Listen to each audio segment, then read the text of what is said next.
betul. Betul. Betul.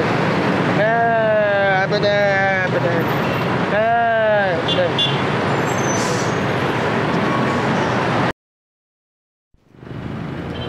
Sa Barangay Santolan, sa bayan ng General Trias, 31 taong gulang na lalaki ang pumukaw sa aming atensyon.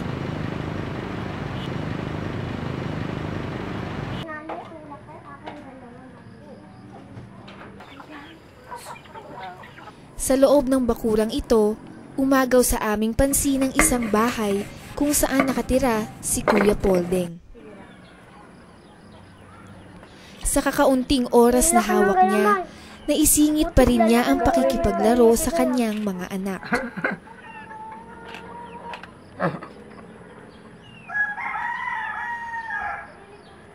Akin? Sa'yo daw to. Ano sa'yo?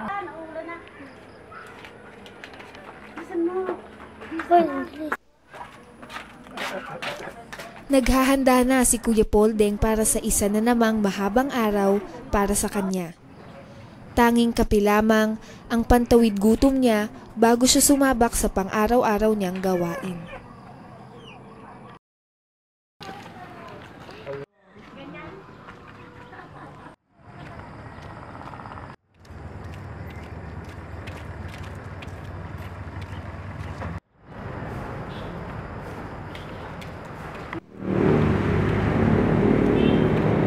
Sa kanilang bahay, ang mahabang daan na ito ang kanyang nilalakad sa araw-araw patungong crossing ng Manggahan.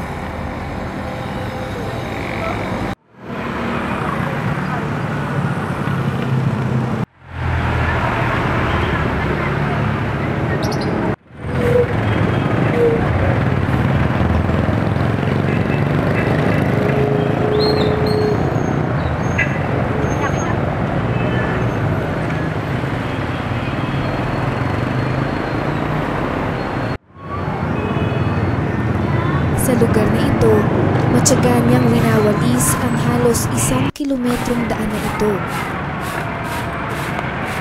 Sa kabila nito, hindi mo siya kakakitaan ng pagod at reklamo.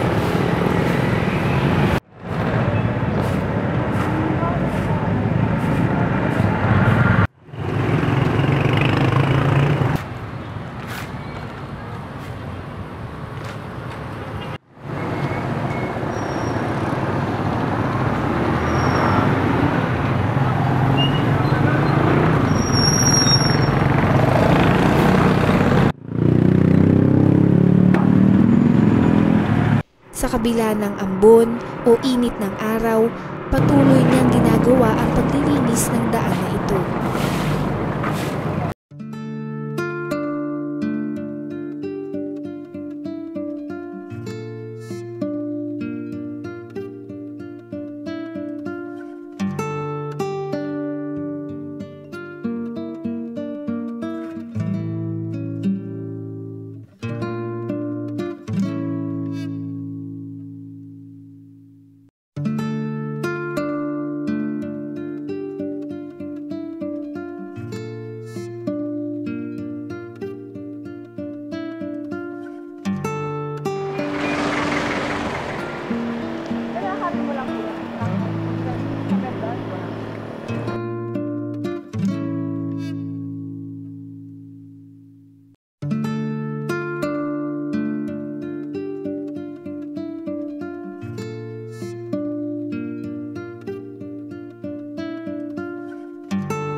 Nilapag na niya at isinantabi ang kanyang walis.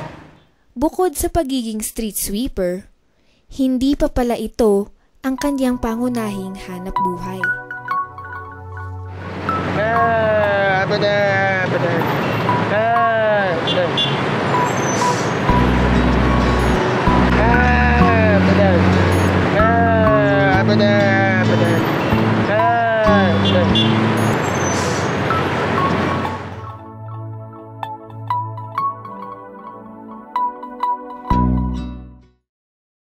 Ang pagtatawag ng mga pasahero sa jeep o ang pagiging barker ang kanyang pangunahing trabaho.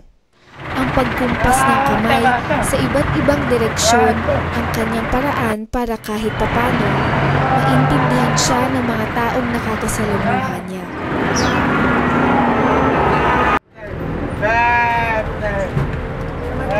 Sa kabila ng pagiging pipe ni Kuya Poldeng, pinasok niya ang mahirap na trabahong ito para sa kanyang pamilya.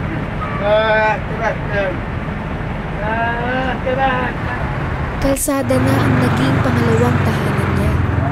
Kasalamuhan niya ang iba't ibang uri ng tao, dumi at alikabok at higit sa lahat ang kapahamakan sa mga humaharurot ng mga sasakyan. Paulit-ulit niyang tinitingnan at binibilang ang kanyang nakukuhang barya upang makamit ang kota para sa araw na ito.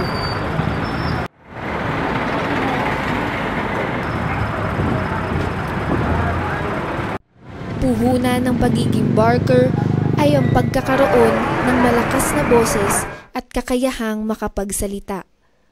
Ngunit sa kalagayan ni Kuya Poldeng, ang kanyang kakulangan ay hindi naging hadlang upang magampanan ng maayos ang kanyang hanap buhay.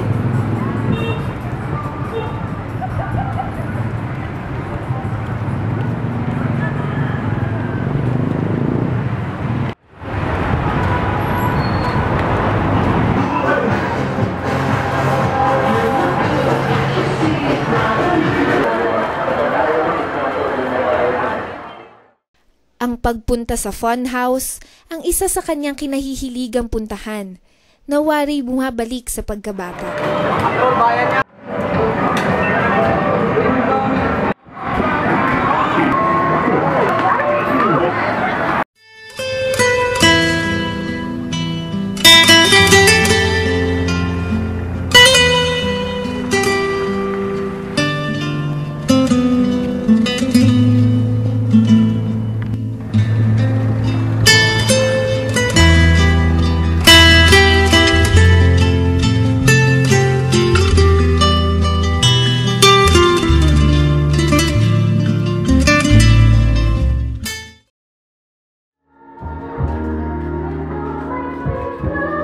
Bandang 2:30 na nang makarating siya sa bahay.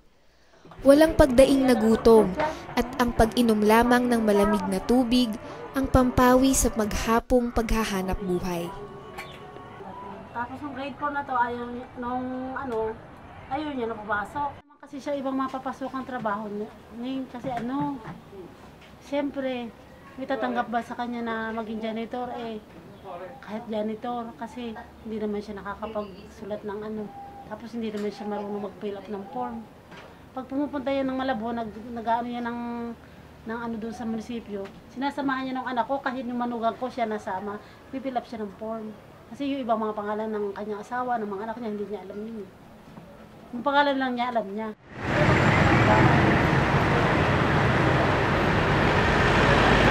Kaya siya nagkaganon. Hindi masakit dito? Sakit dito. Sakit daw kasi malakas kasi boses niya, no? Lakas niyang magsalita. Nakakatawag pansin yung ingay niya pag nag-ano siya. Masakit sa buong katawan? Oo. Hindi. Kaya lang masyadong init. Mainit. Pag maitang araw. Sinisip po niyan minsan Minsan nasakit daw ulo niya pagdating. Kasi lalot yung init ng araw. Sabi niya, masakit daw yung ulo niya, may sipog. Paano pag umuulan, kuya? Pag umuulan? Umuulan. Tatawag ka rin. Ulan, minsan basang-basa ng ulan. Dadating niya, basa lahat, short niya, basa.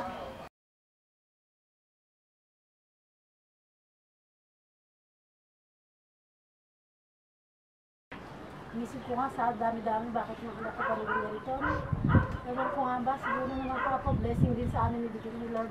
Kahit pa yun hindi ko yan pababayaan. Ako nakasabay-bay dito lagi. Kasi walang magaan sa kanya, hindi ako nanay niya. Walang magtityaga sa kanya, kundi ako. Kasi ako yung nanay niya na naghihirap sa kanya. Kunti na nga sa akin. Nangyari ka na. Kawawa naman siya. Wala siya mag-ano sa kanya. Pero sabi ni Lord talaga, kaya niya binigay sa akin naman ako. Kaya ko siya kami. Kahit kayo kwasanan siya. Sabagay, ipapasalamat din ako dahil kahit ang anak ko'y ganito. Napapakilabamot ko siya. Hindi naman siya yung patuloy na iba na walang ano siya sa buhay. Kahit na siya kanya. Talagang yan yung binigay sa akin ni Lord para pagtsagaan ko yung anak ko. Siguro, pati yung mga apo ko, sana pag tumanda na ako, hindi naman nila siguro ako mababayaan kasi nakita naman nila yung pag-intindi ko sa kanila. Pati nitong anak ko na ito. Kaya ang sabi ko, kung numpak saan kami nagkapera, sana mamalit pa lang siya. Na-develop yung kanyang tenga. Hindi sana siya nagkagano. Sabi kasi ng doktor na tingnan ko yung tenga niya, dapat daw mas maaga dapat kung pinatingnan. Kasi nung pinatingnan ko siya, 13 years old na siya. Kailangan daw yung maliit pa lang siya. Sa kabila ng kapansanan ni Kuya Poldeng, ni minsan ay hindi namin nakitaan ng kahit anong panghihina sa buhay. Siya ay hindi iba sa mga biktima ng tadhana na kung sino pa ang siyang salat, ay siya pang nahandugan ng gantong kalagayan. Hindi man siya nakapagtapos ng pag-aaral, may kulang man sa kanyang kakayahan makapagsalita, ang kanyang abilidad naman na magsumikap upang mabuhay ng marangal at makatulong sa pamilya ay tunay ngang nakakabilib dahil para sa kanya, walang mahirap at walang hindi kakayanin upang mapatunayan sa lahat na hindi hadlang ang pagkakaroon ng kapansanan para mawala na ng pag-asa sa buhay. Ang buhay natin ay puno na ng pagsubok at sa bansang ito ay laganap ang mga taong nakakadama ng kahirapan. At isa si Kuya Poldeng na umaasa lamang sa kakarampot na bariya, ngunit punong-puno ng sigla sa kabila ng kanyang kalagayan. Si Kuya Poldeng na walang kakayahang makapagsalita ay siya pang walang atubili na pasukin ng hanap buhay bilang isang barker. Hanggang kailan siya magtatawag ng mga pasahero sa lansangan? Hindi lahat ng biniyayaan ng boses na makapagsalita ay ginagamit ito sa tamang paraan. 10 daliri lang ang nagpapaabot ng mga senyas upang siya ay pakinggan. Hindi mo makuhang gawin.